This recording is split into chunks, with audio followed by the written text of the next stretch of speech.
मध्ये नमस्कार मित्रांनो, कसे आहात आपण सर्व? ओके ना? तर मी बनवत आहे रव्याचे लाडू.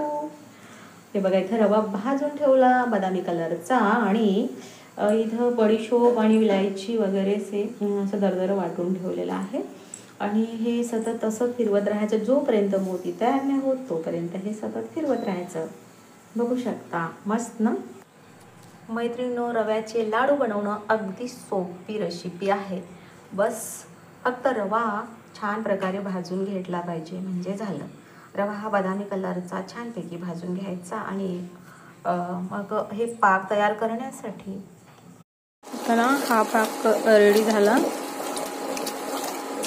जर रवा 1 किलो असेल ना तर 1 किलो साखर पाहिजे. आणि जर तुम्ही गोड नाही खाणार तर मग आता झाला याचा मोती तयार. तुम्ही गोड नाही खात जास्त तर मग 1 किलोला 100-150 ग्रॅम कमी टाकली तरी चालेल. रवा चांगला भाजून घ्यायचा. आता झाला मोती तयार म्हणजे पाक आहे ओके. आणि मी आता टाकणार याच्यात. मध्येच काय करते, हे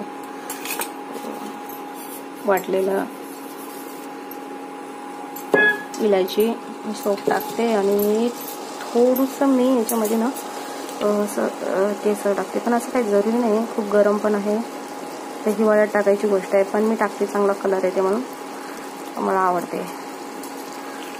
आणि हे बदाम काजू दिले टाकू. बस अशा प्रकारचं झालंय. याच्यामध्ये बदाम काजू खोबरं खिसून म्हणजे भाजून चांगलं तुपामध्ये रवा भाजून सर्व काही टाकलं. मी थोडंसं तूप पण टाकते. मी तुपात पण भाजून घेतला हा रवा.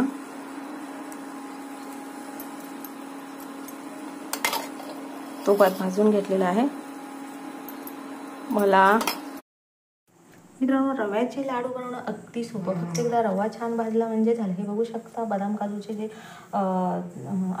दाणे आहेत ते दाताखाली जेव्हा येतात ना तेव्हा एकदमच छान वाटते. आणि हे धागे बघू शकता तुम्ही केशरचे, हे खूपच छान कलर आलेला आहे आणि खूप छान पाक झाला.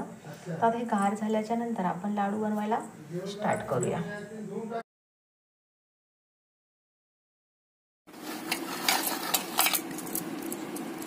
अशा प्रकारचे एक लाडू बनवून घ्यायचे. जर 1 किलो रवा असला तर 2 ग्लास पाणी टाकायचं आणि 1 किलो साखर. जर गोड कमी पाहिजे असेल तर 100 या 150 ग्राम कमी टाकू शकता तुम्ही.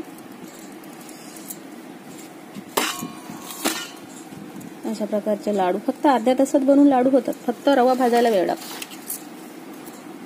मस्त वास सुटलाय तुपाचा. छान लाडू तयार झाले.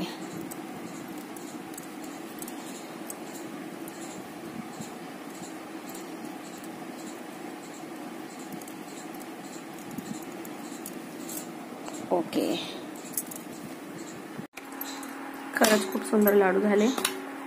एक बदाम काजूचा जे तुकडा आहे दाताखाली तेव्हा खाताना येतो तो खूप छान वाटते. आणि केशरचे धागे पण दिसायला लागले त्याच्यामध्ये, मस्त वाटते छान. 1 किलो मध्ये जवळजवळ 50-60 तरी लाडू होतात मध्यम आकाराचे बनवले तर. तर सांगा मित्रांनो, कशी वाटली तुम्हाला माझी रव्याच्या लाडूची रेसिपी? मला नक्की कमेंट करून सांगा. आणि लाईक आणि सबस्क्राईब करायला विसरू नका. Okay, tata, bye bye, enjoy लाडू.